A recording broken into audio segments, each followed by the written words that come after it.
Welcome to রস বাঙালি channel. আমার চ্যানেলে আপনাদের স্বাগত। আজ করব আমি আনারসের একটি চাটনি রেসিপি। আনারসের চাটনি তো আপনারা সবাই খেয়েছেন, আমি আমার পদ্ধতিতে করছি, দেখুন আপনাদের ভালো লাগে নাকি। তো এখানে আমি একটা আনারস নিয়ে নিয়েছি, খুব বেশি বড় না বা খুব বেশি ছোটও না, মিডিয়াম সাইজ, দেখে বুঝতে পারবেন হয়তো।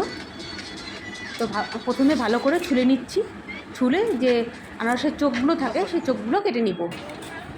খুব ভালো করে ছুলে চোখগুলো কেটে নিচ্ছি, নিয়ে আপনাদের দেখাচ্ছি।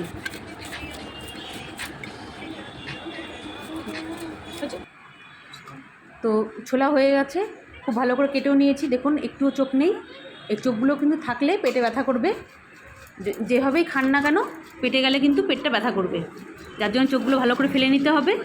তারপরে আমি একটা এরকম গ্রেটার নিয়ে নিয়েছি, গ্রেটার দিয়ে ভালো করে ঘষে গ্রেট করে নিচ্ছি।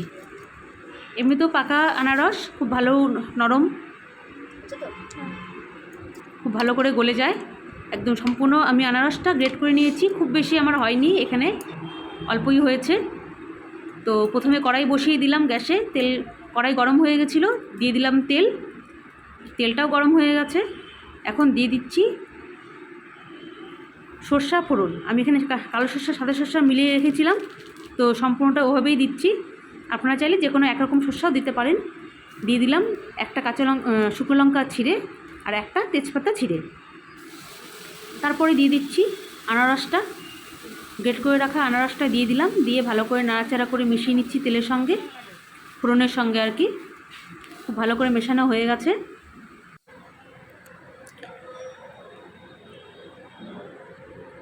এখন দিয়ে দিচ্ছি অল্প হলুদ, মানে আধা চামচও না, আধা চামচ থেকেও কম, একদম অল্প হলুদ দিয়ে দিচ্ছি। অল্প লবণ আন্দাজ করেই দিতে হবে, মানে একটু লবণ না দিলে ভালো হবে না, যার জন্য অল্প লবণ দিলাম, মানে চা চামচের 3 ভাগের 1 ভাগ। হলুদটাও ঠিক তাই করলাম, চা চামচের 3 ভাগের 1 ভাগ দিলাম, তাতে হালকা একটা হলুদ ভাব আসবে, দেখতে ভালো লাগবে। আপনারা চাইলে হলুদ নাও দিতে পারেন, আনারস চাটনিতে হলুদ না দিলেও খুব সুন্দর হয়। তো খুব ভালো করে এখন মিশিয়ে নিচ্ছি, মিশিয়ে একটু ঢাকা দিয়ে রাখবো, প্রায় যতক্ষণ না জলটা ভালো মতন ছেড়ে যায় ততক্ষণ অবধি অপেক্ষা করব। জলটা অনেকটাই ছেড়ে গেছিলো, আবার শুকিয়ে যাচ্ছে।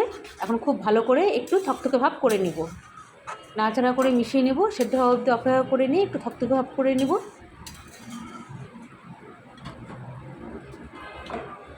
অনেকটাই জল টেনে আসছে।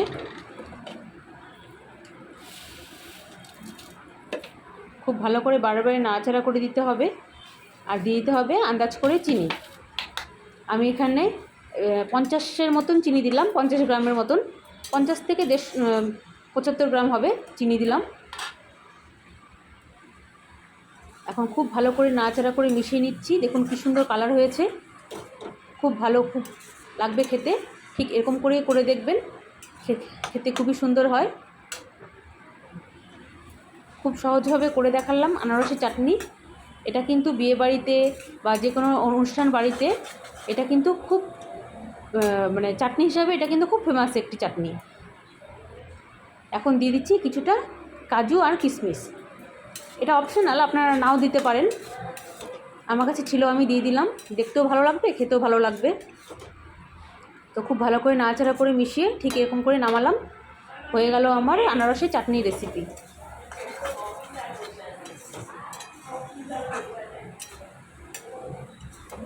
যতবার এরকম করে নাড়াচাড়া করা যাবে না কেন ততক্ষণই এরকম ঠিক একটু রসালো হয়ে আসবে। তো এখন নামিয়ে নিচ্ছি। হয়ে গেল আমার আনারসের চাটনি রেসিপি। খেতে খুবই সুন্দর হয়, বাড়িতে একবার হলেও খেয়ে দেখবেন, খেতে খুবই ভালো হয়, রান্না করতেও খুবই সহজ। যদি রেসিপিটা ভালো লাগে please like share and comment করবেন, আর অবশ্যই সাবস্ক্রাইব করবেন প্লিজ, আপনাদের কাছে অনুরোধ রইল। আর এখন থেকে আমি মাঝে মাঝে লাইভ ভিডিও করব, তো আপনারা আমার সঙ্গে থাকবেন, আমারও ভালো লাগবে আপনাদের সঙ্গে গল্প করতে, আপনাদের সঙ্গে মিশতে। তো আমিও আপনাদের বুঝবো, আপনারাও আমাকে বুঝবেন। তো দেখা হবে নতুন অন্য কোনো ভিডিওর সঙ্গে। আপনারা ভালো থাকুন, সুস্থ থাকুন।